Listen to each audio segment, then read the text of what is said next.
when does the content come in as like a serious part of what you guys are doing? Are you in college when that started? 'Cause we were just talking, you were making YouTube videos. When did that start? We casually made YouTube videos in college, and it was very fun. And don't go back and watch those. I think I remember in college. They can't watch them. Don't They deleted go watch them. They I deleted deleted the it. embarrassing one. Oh yeah. But we started TikTok in 2020, very casually. Didn't think it was going to go anywhere, honestly. I think within like the first 6 months is when we started gaining followers and making a profit off of it. And I think by a year is when it became like business for us, like actually profitable.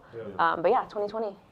When did you feel like anything changed when the followers started to grow? Like, were people bringing it up in the locker room to you? Like, are you a TikToker or a football player? Which It's a mixed bag. I feel like at first during 2020, it's a time where people are just starting to come into social media and TikTok rather.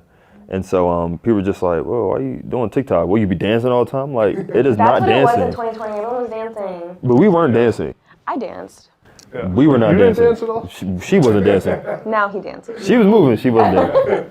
But no. But I think people were just like, well, what do you do? Like, how does it work? Like, do you guys make a profit off it? I'm just like, yeah, but I mean, it's not life changing right now. But yeah, we make a little something. But they were just like, all right, well, let me get into TikTok. I'm like, trust me, you do not want to get into TikTok. But and then coaches started to get a little eerie about it because they were worried about if I was focused or not. So it was a mixed bag. It was a mixed bag. Just because of TikTok, they're worried about focus. Isn't that crazy? But nowadays, everyone wants a podcast. Right. I was actually talking to someone the other day. Imagine if in college, I'm thinking if I went to James Franklin and told him I wanted to start a podcast in 2015, he would have laughed me out of the room. Right. I would have gotten cut. Right. That's true. And now that's true. they all do it, and true. it's changed completely. And I feel like you guys are at the cutting edge of that, right? That's true. We started in the best time, honestly. 2020 was like when everyone jumped on the bandwagon. I think even now, I mean, obviously it's a great time because everyone's doing it. But I mean, we started so early; it was really convenient for us. I don't know. Everyone was on the app back then. Yeah. Throwback. Yeah. And nobody was doing anything. I mean, we were just sitting at home, just at COVID, just not doing anything. So you guys know I love football. And this football season, I've been trying to find a new way to bet on sports. I'm sick of using casinos, the traditional way to do it. And I found the best way to do it. Had to tell you guys about it. It's on Cut. Cut is the game-changing social betting platform. Look no further. This is where you got to be. It's a peer-to-peer betting playground. On Cut, you can bet against your friends, bet against fellow fans on sports, politics, pop culture, and much more. It's much better than just regular sports books. Cut handles payments, so no more chasing friends for money, no more talking to a bookie, hassle-free betting at its finest. And the best part, no more faceless casinos. It's personal and it's exciting. You can customize odds for what you want to bet on. Tailor your bets with fully customizable odds. It's your game in your rules on Cut. Also, we get lower VIG on Cut. Much lower VIG for a better betting experience for everybody, more winnings and less hassle. One of my favorite parts of Cut is the social features. You can dive into group chats, betting leaderboards, head-to-head history, and user profiles. It's like having a group of friends on a betting platform and betting against them if you want. Your betting experience just got a major upgrade when you use Cut. I didn't even mention yet the rewards that you get on the Cut app. You get cash back every time you bet against your friends. The more you bet, the more you earn. It is a win-win for everyone. Cut is legal in 40 plus states, which I love because I'm traveling so much. It's hard to find sports books that are legal in most states. 40 plus states for Cut, including those without traditional sports books. So put your money where your mouth is. It's time to fire on sports on the best new app. I've been looking for a long time and I found it. It's on Cut. Use my promo code ADAMB and get a 10% deposit match at cut.com. That's cut.com, KUTT.com. Use my code ADAMB for a 10% deposit match when you deposit money. Again, cut.com, KUTT. Get a 10% deposit match when you use my code ADAMB. And guys, supporting our sponsors helps us so much, helps me personally be able to travel around the country and bring on amazing guests. So go support Cut today. Yeah, I have so many questions about the TikTok business. So I'm going to dive in before we get back to more of your career. So take me through the operation now around the business you have with social media, like the team members you have part of it. Is it just you two? Do you have, AJ Vaynerchuk's here, your agent from Vayner Sports, who's awesome. So like take me through the operation in between, because now you got tons of followers and there's, I'm sure, inbound brands all the time. What's that look like? Yeah, it's good. So we have a team. So AJ helps us. We also have our manager, Haley Cohen. So we work with her a lot, and she's been Great. I mean, honestly, like I am very bad at texting back, responding. Very Oh, bad. I texted you when we scheduled this podcast. I got no response. See, that's what I'm saying. That's what I'm Now saying. you know what it's like to live my life. So it's just like for me, like she keeps me on track, and I think it's great because Shannon is also really good with responding and stuff like that. So in terms of like the off the field stuff, they do really well with that, and that's something that that keeps me on. They keep me in line, even though when I don't know what's going on. But honestly, when it's time to do what we need to do, it's our business. Yeah. Who comes up with the content ideas day to day, week to week? Is that mostly you?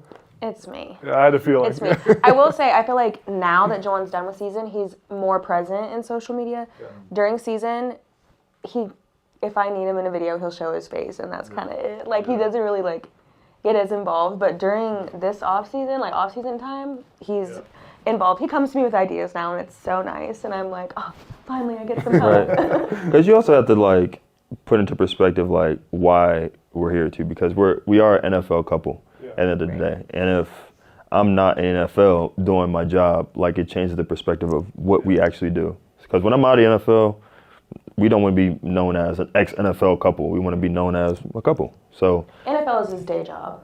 And then at night, TikTok. Yeah. What am I, a vampire or something? It's your part-time gig. Right, my part-time. Yeah. Have you seen any trends in social media since you started? I mean, you know, right now with TikTok being prioritizing long-form content, like what have you seen as you've evolved as creators? I feel like it's changed a lot. It used to be very casual. I feel like people are very intentional now with TikTok. Lots of long form, like storytelling is huge right now. I feel like sitting in front of the camera and just talking and being yourself is the best way to like share yourself with people and like actually connect with people, and that's what works best.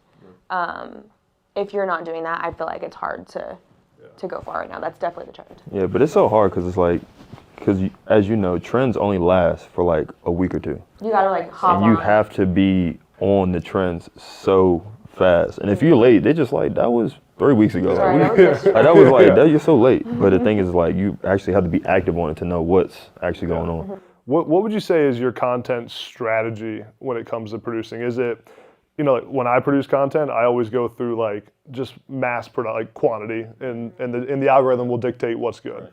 And then some people will go very like quality focused, and we're only putting something out that we actually love and have conviction in. Where are you guys on that spectrum, and how do you approach it? I feel like for the most part, I like to put up stuff that I'm very into and I'm proud to put up because I feel like the quality is kind of a thing on TikTok right now.